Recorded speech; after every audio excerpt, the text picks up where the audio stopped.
Well, good morning, everyone. Come on in, take a seat.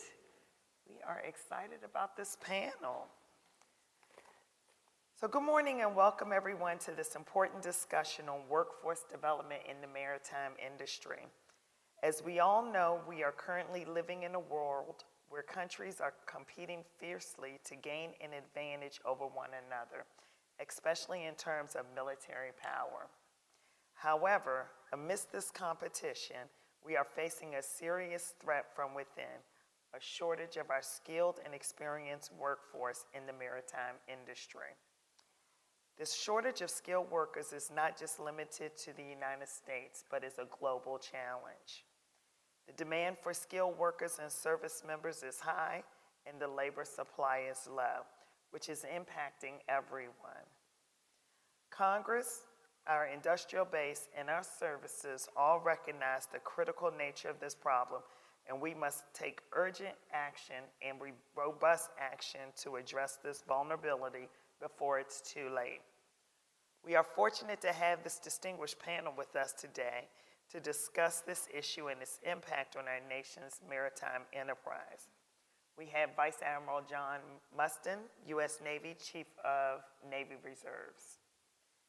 Vice Admiral Paul Thomas, U.S. Coast Guard Deputy Commandant for Mission Support. Dr. Shashishi Kumar, Deputy Administrator and National Coordinator of Maritime and Training, the Maritime Administration, he told me, under Department of Transportation. And Mr. Sean Coyne, Vice President, Human Resources, General Dynamics Electric Boat. I am Arvise Washington, the Deputy Director for the Department of Navy Small Business Programs, and I will be moderating this panel. And delighted to do so and be with these distinguished gentlemen here. Throughout this discussion, we will hear from each panel member on how their organization has been impacted by this workforce shortage, and we will also explore various questions on the root cause of this shortage and how we can address them. We will discuss ways to attract and retain a skilled and diverse workforce, how to incentivize companies such as Electric Boat to incentivize companies and organizations to invest in their employees' skills and training, and how we can align our education and training systems with the needs of the maritime industry. So without further ado, let us begin this discussion on workforce development in the maritime industry. Each panel member will introduce themselves, tell you a quick snippet about what they do, and then we'll get the panel going. So over to you, sir. Okay. Well, good morning, everybody. It's wonderful to be here, and it's been great to get to know the panelists over in the green room as we prep for the session. But first, I want to start by thanking Mike Stevens and Julia Simpson for putting on a fantastic show. This is day 3, obviously, so thank you for hanging in there. I think we're batting clean up in some way, but we're excited to be here and really hit the home run on the way out. So thanks to the two of them. It's every year this is a really kind of a highlight of the services, at least for the local service members to participate here. And I also want to highlight some of our international partners that I see here too. Thank you for joining us today and for the last 2 days. It's important for us to have these opportunities to get together and to share a little bit of our thinking. But I'm Vice Admiral John Mustin, the Chief of the Navy Reserve. So in that role, I represent the interests of about 60,000 citizen sailors and active duty sailors, officer and enlisted. I have 2 different jobs. One, as the Chief of the Navy Reserve, is to provide strategy and policy recommendations to the Chief of Naval Operations, who's my boss, on the way that we can tap into and leverage the talent of our reserve force. And then the second one is as the commander of the reserve force. So those are 2 distinct hats at different echelons of command, and frankly have different drivers, different priorities, each of which are critically urgent, and we'll get into more of the detail here in just a moment. But with that, I will pass it over to my good friend, Paul Thomas. All right. Hey, good morning, everybody. Thank you for being here. I'm excited to be talking about this really critical issue. I have the privilege to serve as the Coast Guard's Deputy Commandant for Mission Support, and within that portfolio is everything that has to do with recruiting, training, retaining, and supporting our total workforce, active duty, reservists, civilians, and our volunteer Coast Guard Auxiliary, and their families. And you've had a couple opportunities now to hear our Commandant, Admiral Fagan, speak, and both times that she's had the mic, she's made it very clear the greatest challenge for our service is our workforce right now, recruiting and retaining a qualified workforce. She's charged me and many others, Eric's here too, Eric's my deputy for personal readiness, to really transform how we manage talent so that we can do it differently than we did, starting in after World War I, right, or World War II. We have an antiquated talent management system that doesn't work for our workforce today. So we are seeking to make our talent management system more flexible, more transparent, more predictable, and better support to our members and their families. And so this is a very timely topic. It is about recruiting people into the service, but it's also about keeping people in the service. That really is our challenge. We have great retention in the Coast Guard, but it's not good enough. So I'm looking forward to the conversation. Thank you. Dr. Kumar? Thank you. Good morning, everyone. And again, it's my privilege to be here this morning, and I too want to thank Navy League for inviting us to be part of the panel. My official title is Deputy Associate Administrator and the National Coordinator for Maritime Education and Training. In that capacity, I work with the Maritime Academies. We have 7 of them in this country: the Federal Academy, Kings Point, the 6 state Maritime Academies. We also work with all the labor unions and the union schools. In addition, we have it may not be commonly known to many of you. It's the Centers of Excellence program, which has nominated 27 community colleges and technical colleges nationwide to serve as Centers of Excellence for domestic maritime workforce training and education. And separately, there are also a whole group of maritime high schools nationwide, approximately around 70 plus or minus at this point, who have a career track that deals with maritime pathways and so forth. So all these are avenues open to us. And technically, from our perspective, we graduate close to 1,000 entry-level deck and engineering officers every year from our 7 academies. Despite that, we do have a problem right now, as has been heard by everybody here, starting with the Chiefs panel on Monday morning. So the whole issue is, how do we address all this? And when our new administrator joined, Admiral Phillips joined a year ago, that was the number one concern that she heard from everybody that she met with. How do we solve the mariner crisis? How do we solve the issue of shortage of mariners? And we have been trying to address that ever since then, and even before that. And those challenges continue, and I'll be very pleased to discuss some of those as we go along today. Thank you. Great, thank you. All right, well, good morning, everybody. I'm Sean Coyne, Vice President of Human Resources. As you would expect, my job is people, right? Bringing them in and retaining them. At Electric Boat, for those of you that don't know, we design, we build, we provide life cycle support, and we do maintenance and modernization of the best submarines in the world, right? We have 2 primary programs. The number one is the Columbia-class ballistic missile program. So the first submarine is under construction now.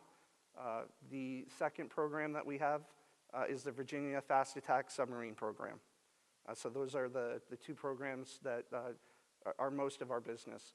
We have over 20,000 employees, primarily located in southeast Connecticut, in Groton and New London. And we also have a steel fabrication facility up in Quonset Point, Rhode Island. It's about a mile up Route 95, and it is on the Narragansett Bay. So like everybody else, I think like most workforce, we too have challenges when it comes to hiring people and retaining people. My important message that I want to share with all of you today, and this is something that we do everywhere where we speak with people, is Electric Boat is hiring. We're hiring a lot of people, 5,750 people this year. Primarily, we're hiring end-use laborers, mechanics like welders, machinists, electricians. We're hiring a lot of engineers.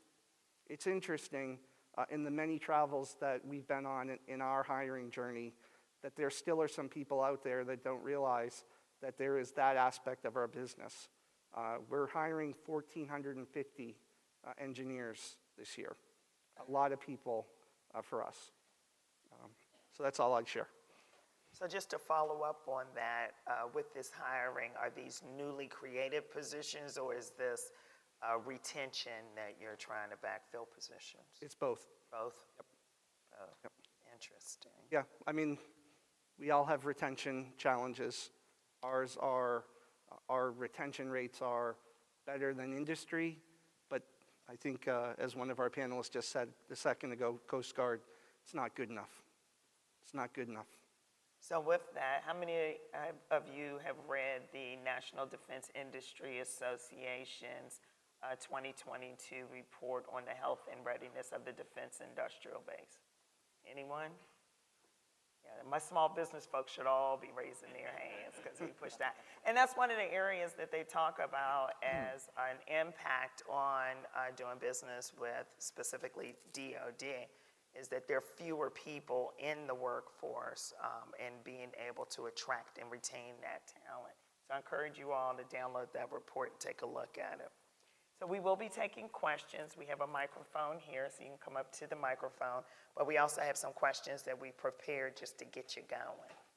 So first question is, what steps can we take to attract and retain a skilled and diverse workforce in the maritime industry, including women and minorities? So we'll start with you, sir. Fantastic.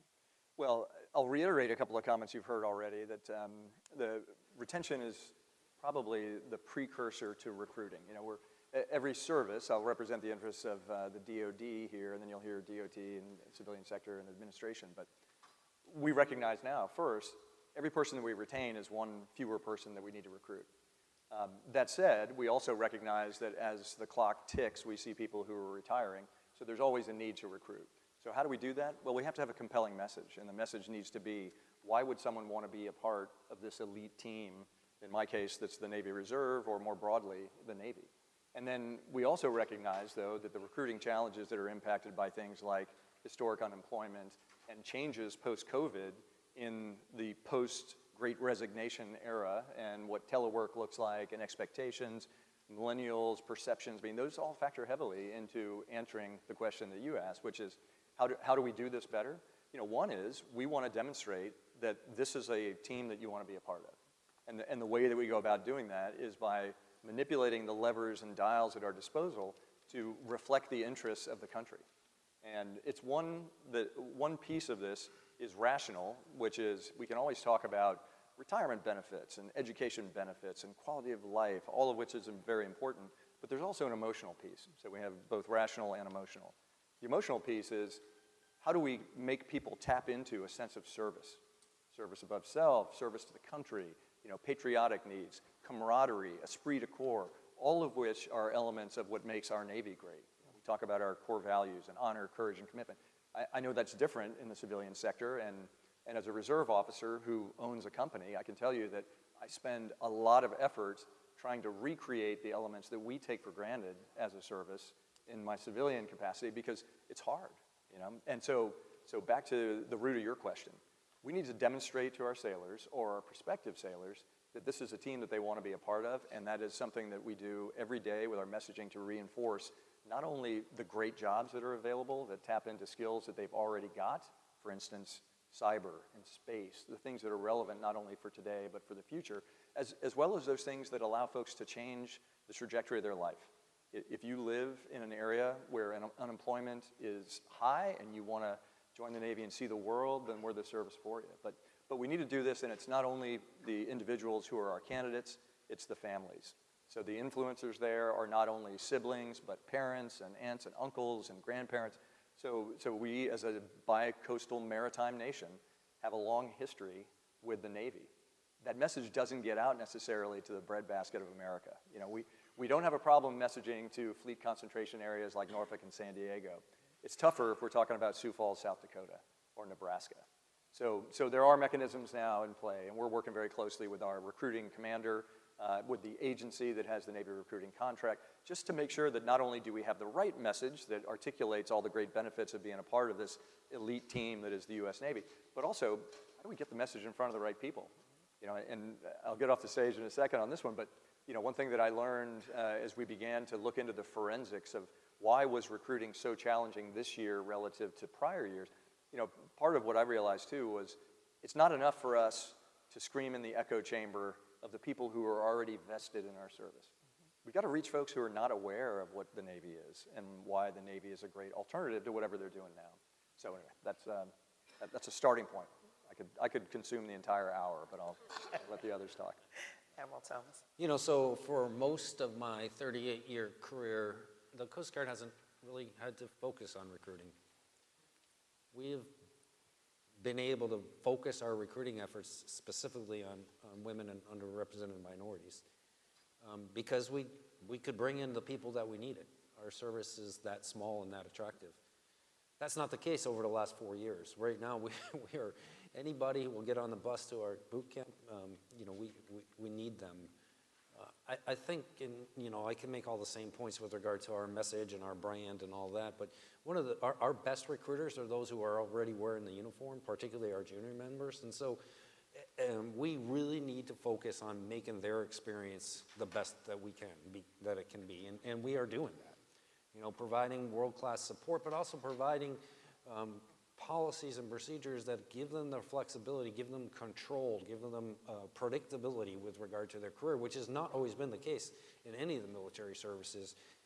And so we are focused on retaining women and underrepresented minorities by providing them those types of policies that give them that flexibility. Whether that means, you know, there's two paradigms in military service that were really challenging. The first is you're in an up and out system, which means you come in, the day you come into boot camp or Coast Guard Academy or OCS, you're on an escalator and you keep going up, or we push you off the side and we're done with you. We're challenging that. And the other is that you have to start at the bottom and work your way to the top.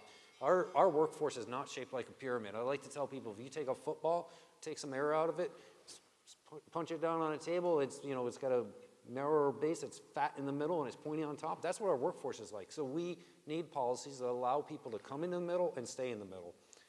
And so we're focused on retaining people and providing world-class service or support for our members and their families and world-class learning opportunities. That will help us keep people, and it will help us get people in the service as well. Wonderful, thank you. Dr. Kumar? Thank you. The whole issue of recruiting women and minorities is extremely important to us for the Merchant Marines. I think everybody here knows that the Merchant Marine is a very male-dominated sector. Even as of now, the percentage of women represented amongst our workforce is barely 7%. Compare that with any other industry or any other sector where it is close to 49, 50%. So you can see where we start. We are handicapped to begin with. You know, I mean, it has a reputation of being a very male-dominated. Given the very nature of the business, the fact that ships leave, once they leave the port, they're gone for weeks, sometimes months. All these are sort of impediments to attracting women and also minorities to some extent. And then I'm sure almost everyone here has heard of certain incidents that have happened on merchant ships in the last few months, if not few years. Most recently, the case of Midshipman X, which appeared in various blog posts. Anytime there is an incident like that, obviously it has significant repercussions on how attractive that sector is for women and minorities to even consider joining. Our efforts at this point is to try and change the culture within the industry. This is number one priority for our leadership. It began with a program that our current leadership initiated a year and a half ago, called the Embark program, or Every Mariner Builds a Respectful Culture. As per this program, every company that is going to host cadets coming from the academies should have certain policies in place that should also be incorporated within or integrated within their safety management system, subject to audits by US Coast Guard and so forth. So the expectation is that with the implementation of these policies, we will make the environment safer and better for everybody to work on board commercial ships. Now, this particular policy measure, it has received some teeth from the 2023 National Defense Authorization Act. So now it's going to become the law of the land, which will certainly help in terms of providing a safe, dignified work environment for women as well as minorities on board our ships. So these are some of the measures we are taking right now.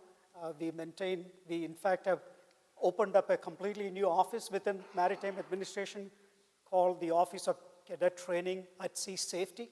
This office is fully staffed to handle these sort of situations at this point. They will monitor the sexual assault, sexual harassment compliance programs of every company that is going to carry cadets on board their vessels. And once they approve the company, only after that those companies will be allowed to carry our cadets. And not only that, this office is going to go and physically assess the work environment on board those vessels, ensure that they're meeting with the standards that they promised they will be maintaining. So again, these are efforts that we have undertaken over the last 1 year. It has been going quite well. At this point, every one of the operators who are required to carry cadets are in compliance with these provisions, which is good news to report. And having said that, I certainly believe that we have a lot more ground to cover. There's no question. I mean, 7% female workforce is, to me, it is embarrassing. We ought to be looking at 50-50. And perhaps if we have 50% of our mariner workforce women, we probably won't have a mariner shortage right now. Thank you. Similar to the Coast Guard, until a couple of years ago, we would post a job and the people would come. We didn't have to have a very sophisticated recruiting strategy. That's obviously changed, just like you.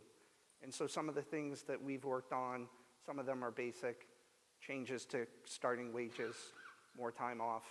In Rhode Island, those simple changes have been seismic for our business. We've doubled the velocity on which we're hiring people in the last 2 quarters with just simple changes like that. The DE&I focus is huge and significant for our business. Our business was just here maybe a month and a half ago for the Black Engineer of the Year Awards. And so recognizing our diverse talent in as many ways as possible is important. This entire year at 2023 is a year of belonging at Electric Boat. So whether it's Women's History Month, we're constantly communicating to folks. One of the things I'm most proud about at Electric Boat is our ERGs and their engagement. We have a Black Engagement Council that's actually been around for over 20 plus years. I don't think 20 years ago there probably were a lot of ERGs. And so they are empowered. Some of them are relatively new, but they are very active and very influential, not just within our business, but in the community. And they have a large part to play where people can look and say, hey, there's somebody that looks like me. So that's a big part of our strategy. It's hard to make seismic changes to your demographics overnight in a year. But one place where you can make significant and noticeable change is at the top. So our leadership mix has changed significantly from our business, where I would readily admit it was historically Caucasian men. And so that mix has changed. And I know that's seen and known throughout the business. Another thing that's great for us and I think helps with bringing in talent is we'll take on skilled labor. We'll give you free training to be a welder, a machinist, electrician, a carpenter, whatever it may be. And so I think that's a nice point. The last thing I'll say, and I suspect that we're going to get into this later, is we can't fix this problem alone as an industry partner. This is a challenge that requires involvement from many places. So the Navy, whether it's the SIB team led by Matt Weldon, the IBAS team led by Adele Ratcliffe, they are leaning in, they are challenging us constantly. The federal delegation, our congressional delegation, is helping. The state partners and the local partners are all helping. Thank you. Looks like we have a question on the floor. Yes, good morning. Enzo Williams from C5I Service in Portsmouth, Virginia. A lot to unpack there. First, I want to start with recruitment. You did mention Black Engineers Year Award, but there was a lot of mention with affinity groups and getting involved with the community for recruitment. Our communities and affinity groups will tell you what you need to do to hire us and retain us. If you're not involved with that, then that's going to be a big issue with that, to tell you about that. The food deserts, our nutrition need help, education, we need help, and they're going to tell you what you need to do. When it comes to recruitment, big thing, especially the military talks, retention, military talks about is our health care. With minorities and women, health care is very important to us and them. So if we're not doing preventative health care, that's going to shorten our time span we could be in the military. So how are we working on, if a welder, how long does it take for the back to go out welding or then have heat stroke? So how are we doing preventative health to make sure they see a doctor certain increments to make sure they get physical therapy? For a person on a cutter wiping the bilge as a non-rate, when do we see physical therapists to make sure that our backs are and our knees are going as well on a regular basis, not just subsequent member schedule that appointment? So where is, in everybody's stance, where is your mark and investment on preventive health care? Well, I'll just say, if you walk in Electric Boat on day one, the first thing you're going to hear is safety's number one. You'll see it everywhere, right? So whether you're a welder in heat stroke, we spend countless hours every day, and it's top to bottom of the organization. We're lucky at Electric Boat.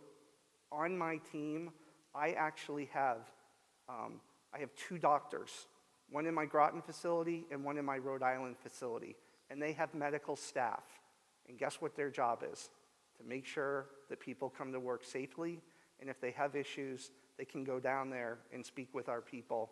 It's a nice benefit. It's frankly one, until you and I just started talking right now, I never thought of marketing before. Well, so I appreciate your question, and I appreciate your passion, and I absolutely agree with you. Access to health care, access to child care, affordability of housing, these are challenges that every American, every global citizen face, but they're exacerbated by military service when we ask you to move every 3, 4, in my case, every 2 years. And so we absolutely have to be focused on those as recruiting and retention. And I believe that our all-voluntary force across the services is in jeopardy right now. And the state of military health care in particular, over the last decade, but really the last 5 years, has been, it's a real concern in the Pentagon. I think the Congress needs to take some attention and make some investment because previously our ability to access health care for our members and their families has been probably superior to what you can get as a non-military member. That's not the case anymore. We're very, very challenged to provide health care to our members. There's a lot of reasons for that, but I agree with you that it needs to be a focus area if we're going to maintain all voluntary force in our nation. So thanks for bringing that up. Yeah, I'll pile on too and say, first, agree with everything that's been said today, but I also want to hone in on the cultural piece about tapping into the diversity that our workforce brings to bear every day. First and foremost, before anyone comes up in arms about the use of the word or interpretation of diversity, let's be really clear. The Navy values diversity. It's diversity of thought, it's diversity of education, background, ethnicity, religion, location, education. Diverse thinking makes us a stronger force. So the Navy underwent an initiative, actually through the former Chief of Naval Personnel, John Nowell, who's in the audience there. Good to see you, John. When we commissioned something called Task Force One Navy. And so we did a deep dive across the force to tap into the different communities and advocacy groups to say, what are we doing wrong or what can we do better? And that evolved. I mean, that was a massive undertaking that evolved into something that we referred to as the culture of excellence, which was, how do we define signature behaviors? It's easy to say, don't do this. It's harder to say, what does right look like? But we were able to define signature behaviors. This is what we want our leaders and our junior sailors to look like. How do we model the behavior that we want to see? That's one. At the same time, how do we eliminate destructive behaviors? So that all became part of a culture that was driven by communities that has evolved now into something that we call our integrated cultural framework.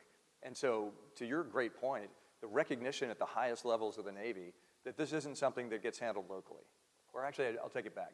It probably gets handled locally with good leadership at the deck plate level, but we also want to drive it institutionally by creating the frameworks and the support mechanisms that both educate and create opportunities for people to interact and to tap into, to celebrate the diversity we bring to the table at the same time that we say there are things that we need to drive out of our service. So we're getting rid of the bad stuff and amplifying the good stuff. So anyway, but great question.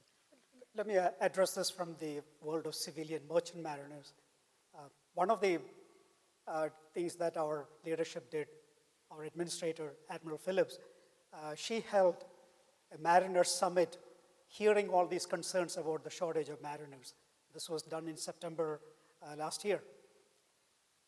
The overwhelming comment that we heard from the audience, which was very well attended, the comment was that there has to be a better work-life balance, better quality of work life.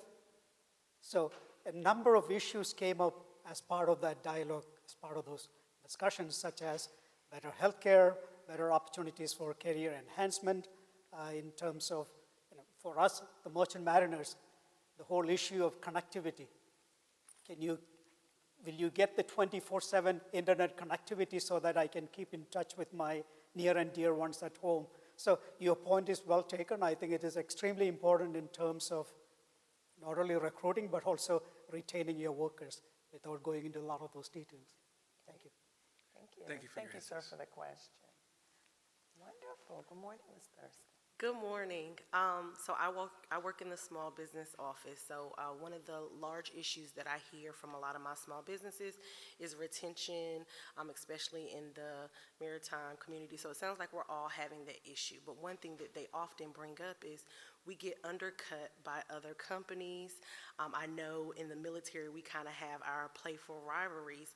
But with all of us going through this now, what can we do or what should we be looking to do to work together instead of pulling from each other? So some company will be like, oh, I'll pay you $10,000 more. So I have people in the industry moving, and so the cost ends up being astronomical to the government, so the cost continues to rise. And we're just robbing from Peter to pay Paul with the industries that we do have. So do we have any type of programs in place where we can kind of work together so that we're not stealing from the Navy to give to the Coast Guard or stealing from electric boats to give to Lockheed Martin? Or have we even thought about something like that so that we can attack this problem together, since I think it's clear we all have the same issue? Thank you. Yeah, I'll tee it up first. So the answer is yes, there is a mechanism in place. So my partner on the active duty front, the Chief of Naval Personnel, and I routinely talk to the Department of Defense personnel and readiness folks for that reason, which is we see a future education opportunity about service. Not necessarily service in the Navy, but rather service in the Department of Defense. You can choose. You want to be a Marine, you want to be in the Army, that's great. That serves our nation well, so we support all that. And we're very careful to not cannibalize. You know, I don't want to go say, hey, there's a great candidate over there who was thinking about the Coast Guard, but guess what? Maybe we can get you farther out at sea and you can shoot missiles. That's not part of the talk track. So ultimately, Wouldn't work anyways. yeah. But I mean, let's just start with a little bit of context. We're talking about recruiting and retention, and I would even offer we didn't even say to what end. Okay, so I track 60,000 sailors, and I would tell you the Navy Reserve by personnel count is the 5th largest Navy in the world, and so that represents awesome potential to generate the warfighting readiness that the nation demands in the event that we are drawn into conflict. So we would love to say, hey, the challenge is recruiting and retention, and then we spike the ball and say we're done. But getting people in the door is just the beginning. Then we need to train them, and they need to be ready to perform when called. And in our world, as an augmentation force, if we mass mobilize because something happens at South China Sea, we need to be able to demonstrate that the individual training plan associated with every billet that was filled by every recruit has also been executed to perfection, because they need to be ready to perform then. Not, hey, I showed up when you asked me, now what do you want me to do? So there's more to it. And then that brings me to a final thought on the topic, which is having a warm body is a small part of this. It's not enough to say, hey, we figured out how to do better commercials and we recruited. We are tasked to generate a force that is ready to fight and win in conflict. So all of this factors into it. This is the entry into it, but certainly not the end state. There's more to it there. I mean, there is an inherent tension when you're hiring thousands of people, but the reality is, in our business, if we don't have a healthy, robust small business supply base, we're not going to get submarines delivered, right?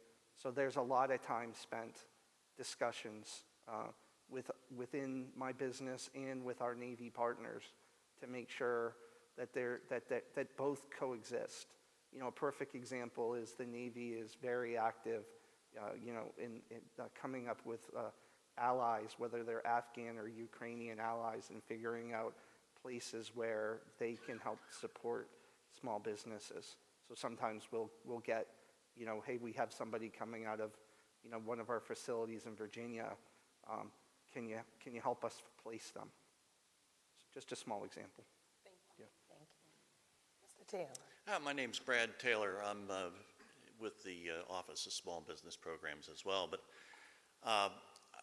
first of all, I'd like to thank the conference organizers. This is the first time that anybody has brought anybody here on any panels from the Merchant Marine. I'm a mariner, graduated in '78 from SUNY Maritime, and joined the Union and didn't get any jobs. So I went to the Military Sea Lift Command, got a job, and I was sailing for 9 months to 12 months out of the year. And when you talk about diversity and people looking like me and all of that, when I was on board ship, I was looking for people that looked like me. All right, there was the most diverse workforce. But with the Military Sea Lift Command, I was very fortunate that many of the mariners came out of the services. And that really professionalized the workforce as opposed to many of the unions. You've got a real mix in that case. When I came ashore, I sailed for about 5 years. When I came ashore, when I was out at sea, I was making, the money was coming out of the old wazoo. And when I came ashore, I became poor and humble, which I still am today. Just ask me, I'll tell you. But it's what I was making or paying in taxes out at sea is what I was making when I came ashore. So there was a huge difference there. But I came ashore for the family life balance. It takes a particular individual to go to sea for any period of time. And so when you're out at sea for any period of time, the divorce rates are very high. It is a very difficult environment. It's not like the Love Boat, and if it is, you got other problems going on. But I would say that is probably one of the greatest issues. We also have a culture of sort of instant gratification. I want to make all of this money. I want to, do this, and I want to do that, and all whatever. But I would say that finding a professional mariner is tough. Now, Admiral, I would say that where we can really help build the workforce is to help veterans that may be interested in entering into the maritime service to sail.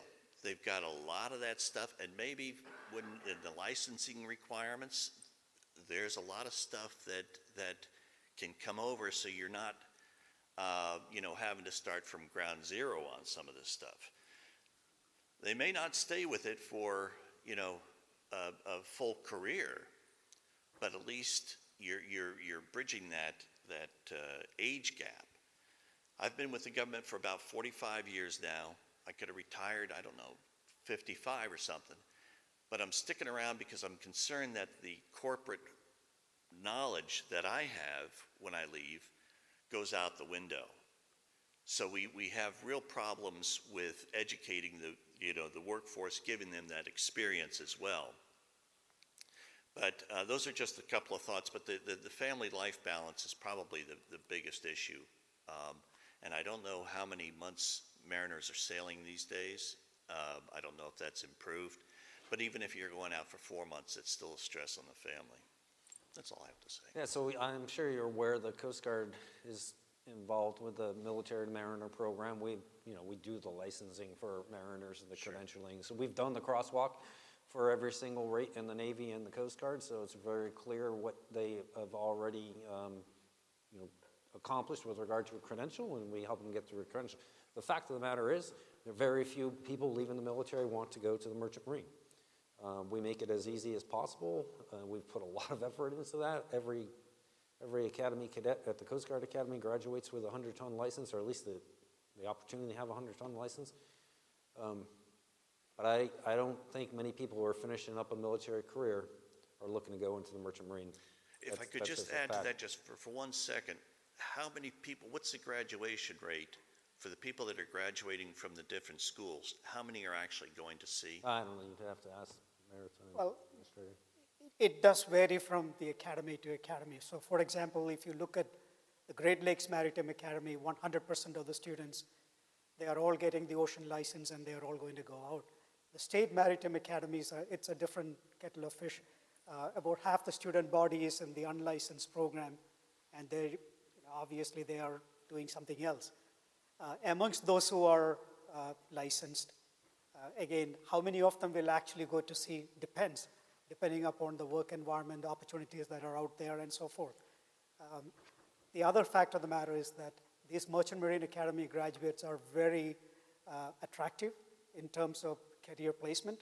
So a student who is graduating with an engineering degree, which is happening right now, it is very easy for them to find a job running a power plant. They go and work for a hospital running their power plant and whatnot. So Or come to Electric Boat. or go to electric boat. We love maritime. So there is this great competition for talent, which is really affecting all of Yeah. us.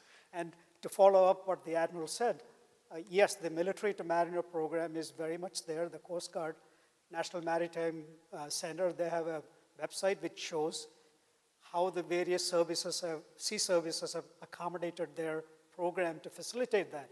So the Navy, the Coast Guard, they all have, even the Army. In fact, Army has got more courses which are equivalent to the Merchant Marine courses right now. Yes. Well, it's interesting that in the last 45 years, things haven't changed. I mean, they really, the number of people going to sea, number of people pursuing other sciences or other professions, it really hasn't changed. Let me just add that those students who are graduating with an obligation to serve, every one of them are meeting their obligation, and we are monitoring that very strictly. So yes, those students who are graduating with obligation, which are graduates coming from Kings Point, graduates coming from the state maritime academies who have accepted what we call the student incentive payment program, those students, they are required to comply with their service obligation, which is enforced by us. No. One quick point about the Yes, Navy, sir. too. So we have also, in the Surface Force, incorporated civilian licensing credentials with our junior officers, which could facilitate a post-Navy career. But I agree with Paul, frankly. If someone is making a decision to transition off of active duty, likely it's work-life balance that is driving that Work-life decision. balance. And then secondly, as it relates to deployment lengths, the Navy typically deploys for about 7 months. And that's baked into global force management requirements. And then just a quick reminder to everybody in the audience, adversaries get a vote. And so even when we don't think we're going to deploy for longer, we've got a carrier that was just extended as we speak as a result of things that are going on in a theater of interest. So at some point, we also say, look, we want to recruit. We want to reflect the interests of today's population and what is important to them. But at the same time, this is not a jobs program. I mean, this is real, important national security work, and it may not be for everyone. Yeah, it's unfortunate. So I recognize the natural tension between saying, hey, we want to be welcoming, and we want more people and more candidates. Yeah. At the same time, you got a job to do, and we're not lowering standards. Yeah. So it may not be palatable to everyone, but maybe they're not the ones we're looking It's for. unfortunate that time at sea doesn't count as military service. Yeah. And then, you know probably, but Kings Point and the six state schools commission into the reserve force, so our strategic sea lift officers and our IRR mariners. I mean, that's an important part. That's why I talked to Ann Phillips, the administrator, about, hey, how are we measuring the throughput? How much do we need, and how much are we getting? And what do we need to change to drive the dynamic that is the right calculus? Thank you, appreciate Thank you, it. Barry. Next question. Thomas Williams with North Star Tools. Early in the pandemic, the Navy mobilized reservist sailors to fill the gap in lost workforce in the shipyards. How effective was that in keeping projects on time and filling the gap in skilled workers? And what, if any, were the limitations of having sailors supplement those civilian workforce? And is there a discussion to utilize the resources already within the Navy via the reserve forces, or even building active duty billets in the actual shipyards themselves? Yeah, fantastic question. So we mobilized 1,300 sailors in the 4 public shipyards right when COVID kicked off, when we saw that there was a mass exodus of the civilian workforce. So, hey, the good news was we had 2,000 or 2,200 sailors to draw from who were assigned to units within our NAVSEA enterprise. So the question of how effective was it? Yeah, we kept submarines and aircraft carriers in particular on schedule. In fact, I've got some data. We did, in fact, John Nowell and I did a great outbrief at the conclusion of the mobilizations to say, okay, how effective was it? At what cost? Did it make sense for us to do this? So there were certainly lessons learned. I mean, I would tell you, in terms of the readiness of the reserve force to respond to tasking, that was, as a service provider, I said, we got sailors there quickly. One of the big learnings was, if 1,000 people show up in a small place like Puget Sound, where are they going to live? How do they get rental cars? How many airlines are flying in at that day? So the reception and staging and onboarding piece was an area of interest. As a result, we have done massive activation exercises to get after that now. But the short answer was, it was very effective in terms of demonstrating the need to get sailors where they're going to go. And I will continue to beat the drum here about the force generation mechanism to a nation in conflict. If we're sustaining damage, we're going to need to repair ships and submarines and aircraft carriers. This was fantastic from my perspective to get my sailors additional reps and sets, repetition to hone their skills to do what the nation is going to ask them to do. So it was a big win. And frankly, the evaluation of the entirety of tasking to conclusion, certainly bore some procedural and administrative feedback and lessons learned. But in terms of getting sailors where they needed to be to do what we want them to do, it was a big win. Thank you. Yeah, I'll just quickly add, we're super proud of our workforce at our Coast Guard yards. They did not miss a beat during COVID. We didn't have to augment them, but the Coast Guard on an annual basis mobilizes the highest percentage of our reserve force of any of our services. We use our reservists, not just for contingency response, but to backfill for our active duty. So truly a national asset is the Coast Guard Reserve.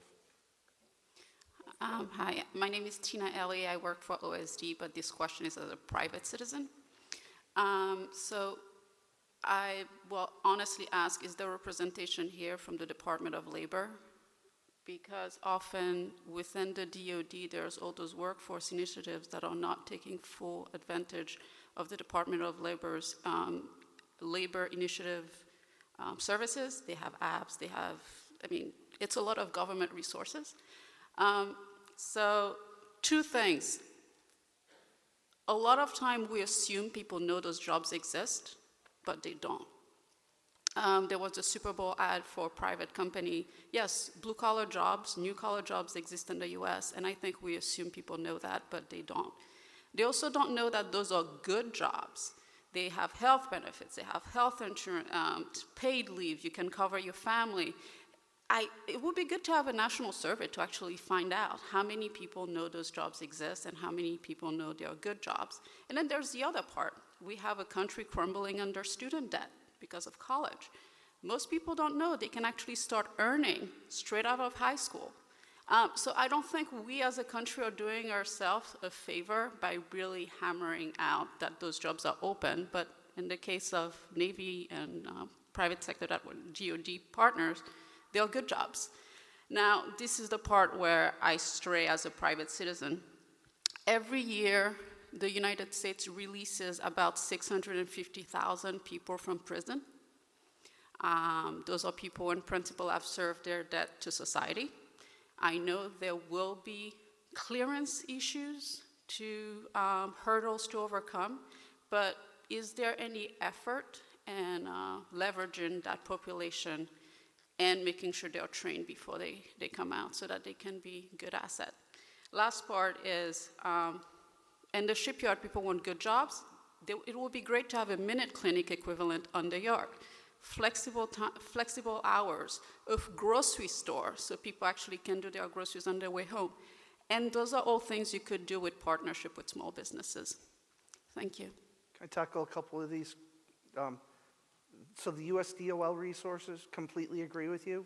I was at I'd say like a sector meeting with Navy SIB people. IBAS was there. We were there. There was others.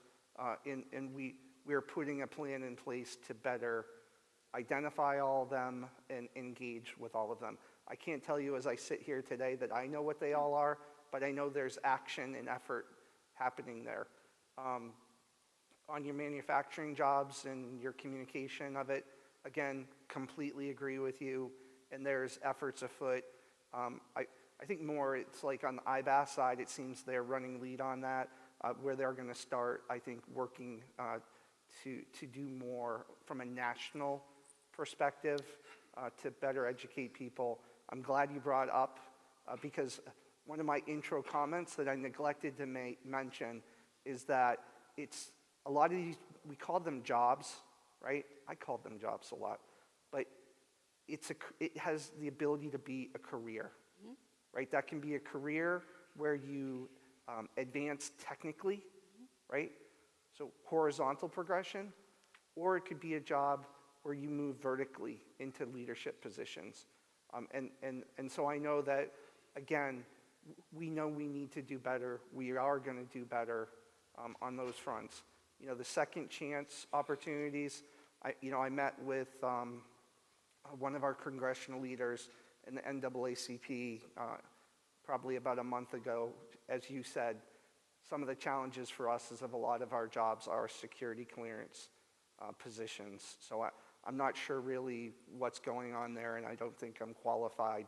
But I do know that there's leadership that know that issue exists and are trying to figure out if there are ways to kind of do better. So for the Department of Transportation, we do have a memorandum of understanding with the Department of Labor. So especially after the bipartisan infrastructure bill was enacted, there have been a lot of discussions between the various modes of transportation and Department of Labor in terms of how we can leverage our opportunities together. So we have held several meetings, and we have gained a lot from them. We have shared that information to our stakeholders, which in this case would be what I mentioned during my intro, the Centers of Excellence program, which are technical colleges, community colleges, et cetera, in terms of apprenticeship opportunities and what else they can do, leveraging some of the opportunities available through the Department of Labor.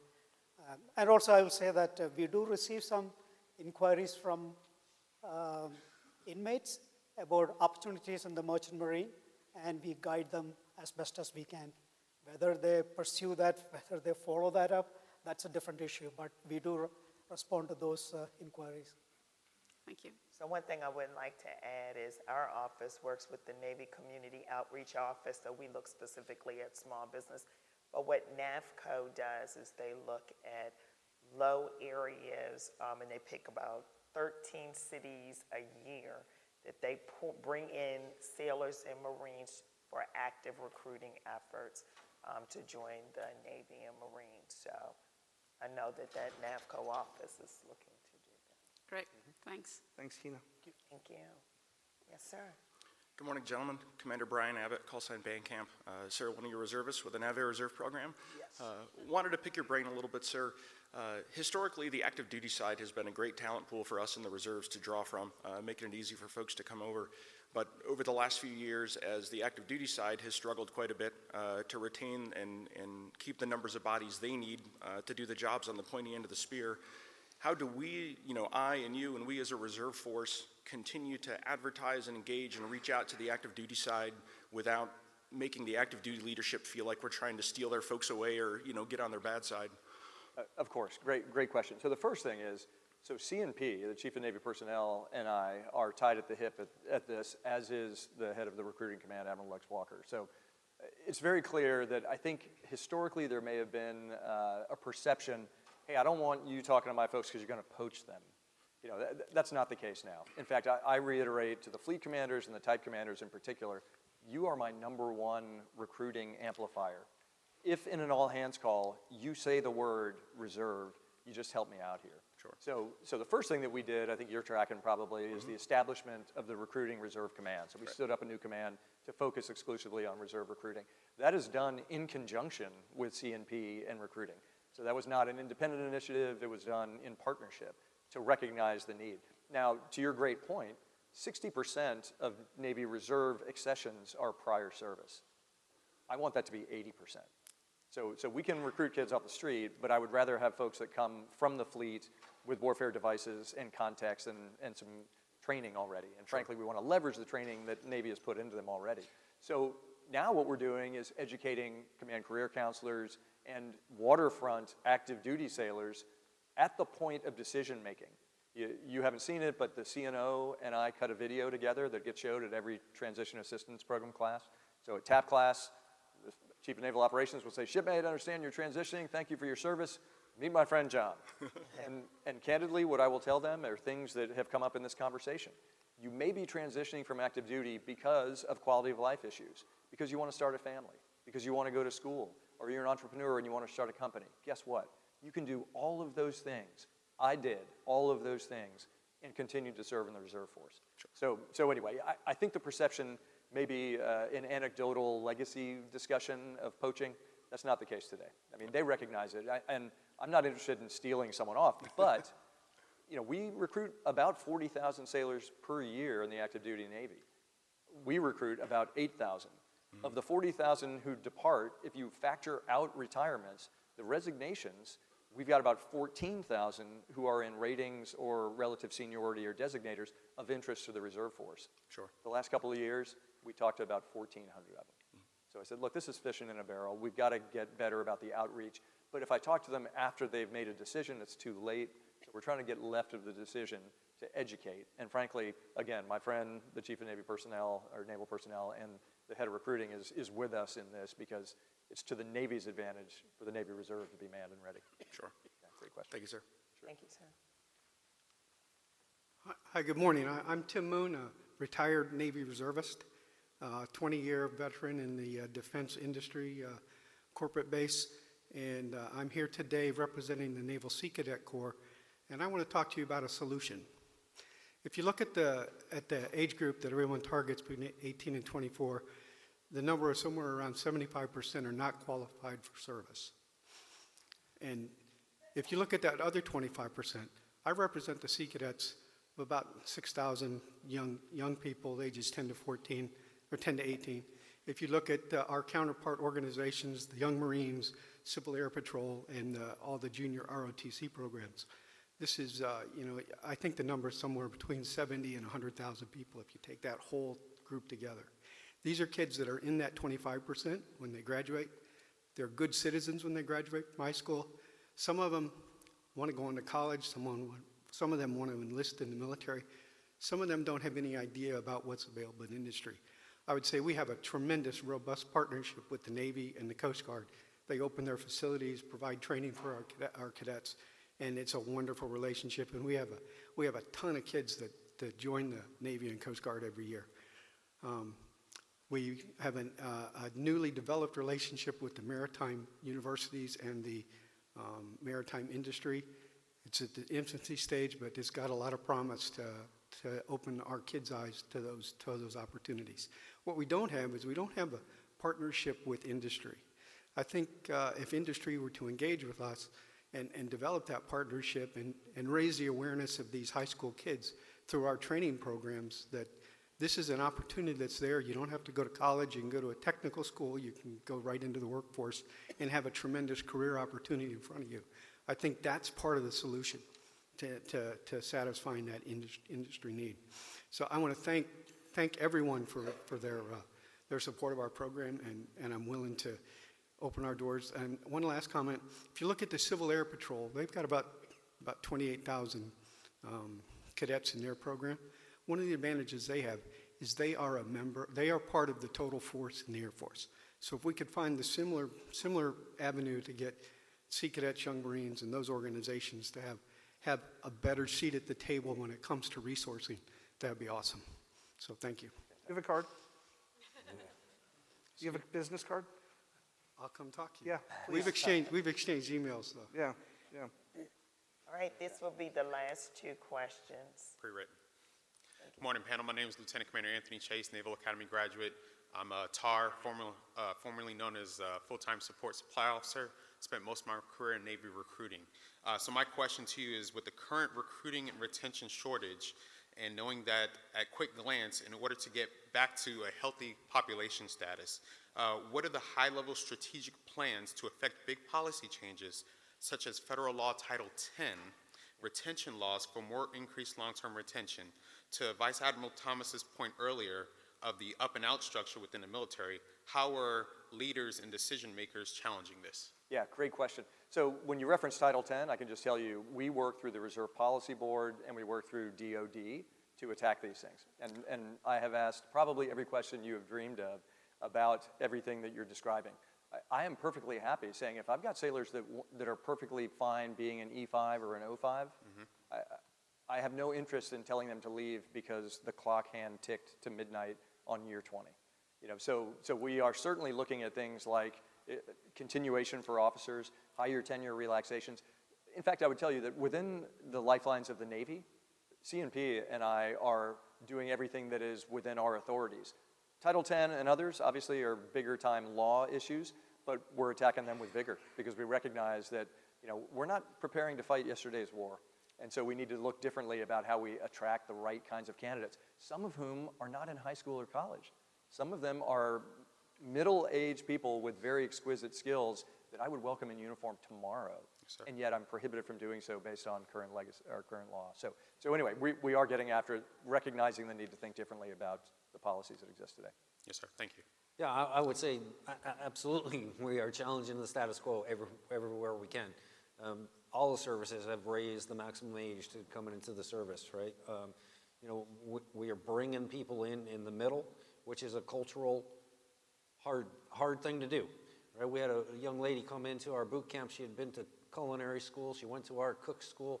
We quickly figured out she didn't need to be there for very long. She needed to learn Coast Guard paperwork, and that was it. She left that school as a second-class petty officer. 17 weeks in the Coast Guard, second-class petty officer. That's great, unless you're the third class that now works for her, right? So, I mean, culturally, we're challenging those things, bringing people in, at the 04 level, because they have the skills that we need. That's hard for the 03 that's been in the service for 15 years.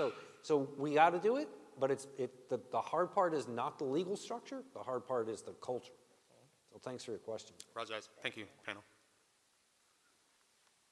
Good morning. Davida Nellums, United States Naval Academy, class of 90. Go Navy, beat Army. That's right. That's right. I like the cut of your jib. Absolutely.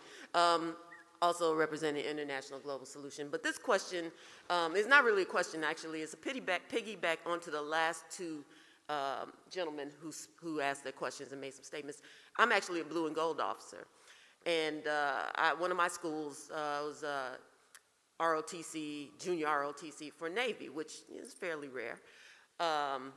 And the challenge is also the same situation that the gentleman expressed with Sea Cadets, which I've also spoken to those kids regularly, is that they don't know. They don't know. Oftentimes, a good percentage of those kids don't go on to college. They don't go on to service academy, so you kind of fall out of my window. But they are interested in going to work, and they don't know that there are opportunities for them if they don't go to college and so on and so forth. So I think the gentleman from the Sea Cadets really expressed an opportunity there for us to partner better and particularly engage, at least from my perspective, some of the blue and gold officers as well and the recruiting folks to get in front of those ROTC kids and Civil Air Corps, Air Patrol, and whatnot, because I talk to those kids, and maybe they fall out of our program, but they're eligible for something else, and we can communicate that as well. Fantastic. Oh, and on the second guy, I've actually, in corporate America, run into folks who are like, man, I wish I had served, and they don't know that the age requirement, they could go back and actually serve if they wanted to. So again, it's the communication. Exactly. No, so let me emphatically agree with everything you're saying, and we want to arm you with the ability to say, hey, this may not be good for what I'm here to represent as a blue and gold officer, but there are 8 other avenues, and here's a card with someone who will talk to you about this. Exactly. So with that, I'll say beat Army. Yeah, I would just add, I agree with you. Not everyone knows the tremendous opportunities available in the military services, but there's a real problem with what they do think they know about the military, and then we're not being helped by the national dialogue. We're not being helped by the national media. We're not being helped by the wokeness of the military, right? We need to change that dialogue nationally because what they do know about the service is not right and it's not attractive. Great. Well, thank you everyone for your time today in this distinguished panel. Do you have any parting words before we close out here? We're hiring. I was going to say, yeah, the Navy Reserve is open for business. Yes. Thank you. And thank you all for attending, and thank you to the Navy League for hosting us today. Have a great day. All right. Thank you very much.